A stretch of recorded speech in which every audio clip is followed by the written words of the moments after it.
almost we are concluding our session. And before I start my subject, I would like to give some perspective which one has to understand. What is human history? How old we are? Are we aware of? We are perhaps the very new species in this world. You must have heard, you are a student of botany, zoology, and those things, that there used to be dinosaurs. Were human beings there at that time? No. There are many species came and they got extincted. Human being has come almost a million years ago. Means 10 lakh साल पहले जो मनुष्य के नाम का प्राणी आया. But it is a process, no? It's an evolution process which takes time. And this human being got developed to this stage as we are today around 1 lakh years back. And the history of human being is how, which is known history of the human being, is of around 15 to 20,000 years back. We are so young. And you know what, that history of that human being is of this land, the Vedic era. The Vedas came around 15,000 years back. And the migration of, it is said, the Aryans, that took place from Central Asia towards this land and towards the European land. That was around 15-20,000 years back. It's a, it is what I'm saying, it is scientific evidence which the history says. But and from 20,000 years or 15,000 years back to till now, we are very young human beings. We have to develop society. We have not developed a good society at all. We are in the process. That's why it is important that we must understand what we are, what is society as a combination of people, how we are, and how we should be in a coming 5,000 years, 10,000 years. That's very important. What is human being? If we have to define, how we are going to define ourselves, that what we are, how we are different from the other beings, like animals, like plants. They're all living organisms. No? The plants have life, animals have life, we also have a life. We grow, we die, we take birth. So it is happening with all the other species. Is it happening? No? Yeah. So the important thing is why the plants have not grown or developed in this to this stage as we human beings are developing. There is some difference between the animals and the human being. The only reason because of which we have developed and we are developing is that we have a vivek, we have a mind, we are predominantly mind person. The mind is also there with the animals. They also have a mind, intellect, limited space. They are guided by instinct. Like they have a program. They can't go beyond that. What they have to eat, they will eat. When the time comes, they will sleep. When other things are there, they will do that thing. But for human being, it is something different. We have developed ourselves in a very different way.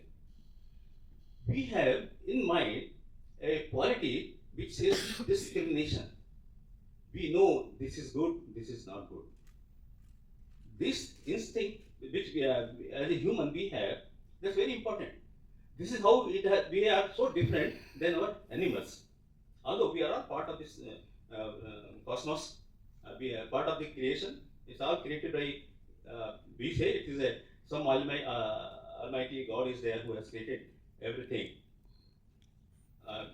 There is no time to discuss how the God has created this whole universe. We have a theory on this.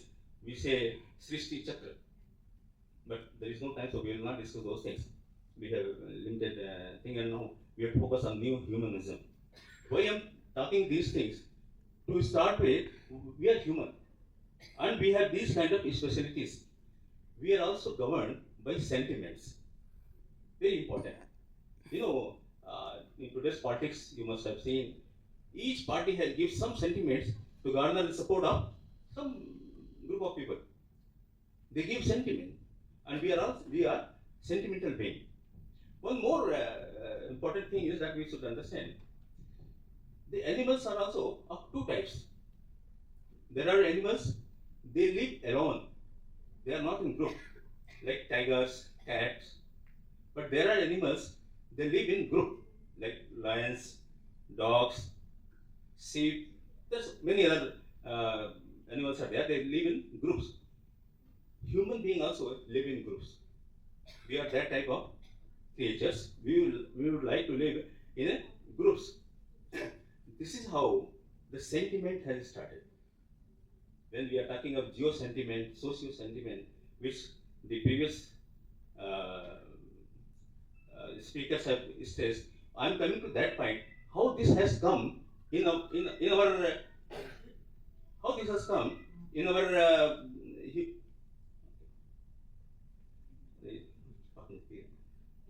I know, but okay, because we have to come to the bondages, some solutions. So this is the bondage which we as a human being we have got. This has come because of it's evolution process. Why I took that some time to make you understand from where we are coming. It's a journey, and we are going to some place. So this sentiment plays a very important role in the life of human beings. So this life, our human's life is trifarious. It has three layers, which also we have to understand. One is we are at a physical level, we are at the psychic level, we are at the spiritual level. All the three is together, but predominantly, sometimes some people they have more physical level. There are some people they are more psychic. There are some people they are physical less, psychic more, spiritual less, and there are some people they are especially very elevated, psychic very intelligent, and physical level is the base. It has to be there. Those who are living at the physical level, they develop geo-sentiment. The human beings. So, where this sentiment will be very high, those who are not very educated. They are only concerned for their life. They are only concerned for their area. They have not understood the whole world. So, for them, the sentiment, geo-sentiment, is predominant. This is my land. This is my house. This is my property. Those kind of sentiments will be predominantly more. Those who have developed psychically little more, they will have the sentiment of socio-sentiment. This is my society. So they will talk of more group of people, not the geographical boundaries, but the group of people. Like we'll say, oh, I'm a Hindu, I'm a Christian, I'm a Muslim. So whether a Muslim in Pakistan, in Arab countries, and anywhere else, I feel concerned because we are ourselves made socially very active. That socio sentiment triggers me. The geo sentiment we can overcome this sentiment through education. If the people are educated, more educated, they will be out of these boundaries, geological boundaries. They will think something bigger, something for other thing. Those who are, that's only the remedy. There is no other remedy. This education is the only remedy to kill this narrow sentiment. The other sentiment, social sentiment. This social sentiment cannot overcome by the education alone. You have to have a proto-spiritual tendency. You have to have some spiritual thinking. Otherwise, this social sentiment you cannot do. You can't get away with this sentiment. The social sentiment. What is this? Let me say something else before I come to the subject. This spirituality. What is this spirituality? What we understand with this word? Generally, we have in our day-to-day life, we say, भाई मैं दिया जलाता हूँ, भगवान के पास आके नमस्ते करता हूँ, ये करता हूँ, and this is the whole observance, religious observance, and we limit ourselves to that extent. The point is, this specialty is nothing. Okay, there are two words. There is one word which we realize through our sensory organs. Sensory organs is eyes, nose, ears, skin, taste. These are the sensory organs. With these sensory organs, we come to know that this is what. We see, then we find, oh, this is this. We hear, we say, oh, this is this. So this sensory organs gives us a understanding of a word. This is a outer word. This is a word which will, Adi Shankaracharya has said something. Brahma Satyam Jagat Mithya. That is his very famous quote. Brahma Satyam Jagat Mithya. He says this word is mithya hai. It's not true. But Brahma is true. What is Brahma? Brahma is the inner world. When you start looking inside yourself, then you find what is Brahma. That's very important. So there are two words. One word which we see through our sensory organs. There is one word which we are realizing by seeing inside, which is the process of meditation. That is the only process by which we can realize. It is not a subject matter where you can just read and or you can get from someone else. This is a subject of self-realization. When you do that practice yourself, then only you come to know. So this social sentiment can be we can overcome when we have that, we think of the Brahma, this inner world.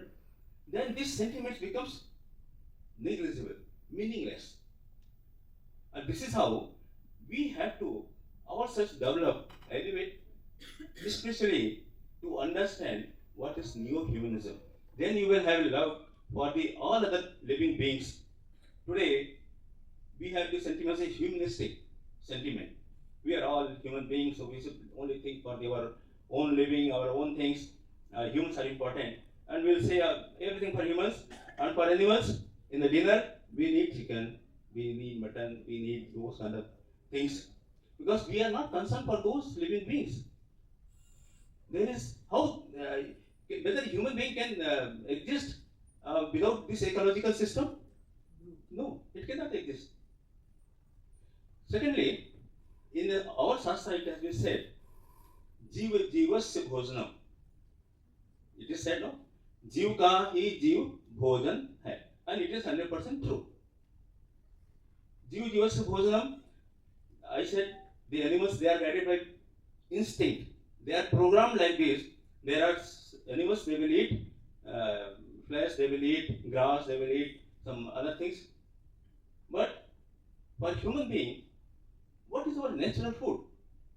We must analyze ourselves. अच्छा, suppose if a goat is here, will you feel hungry कि इसको आप खा सकते हैं? नहीं खाएंगे.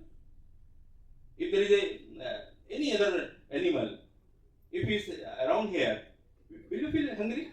No. But the lion, tiger, dogs, they will feel hungry. They will try to kill and eat. They are programmed like this. So what is our food?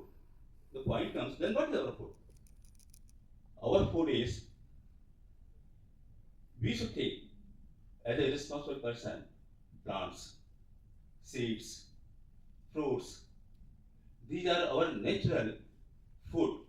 Suppose if there is a fruits kept here, you will feel hungry. You will feel like taking something out of that. So that's our natural thing.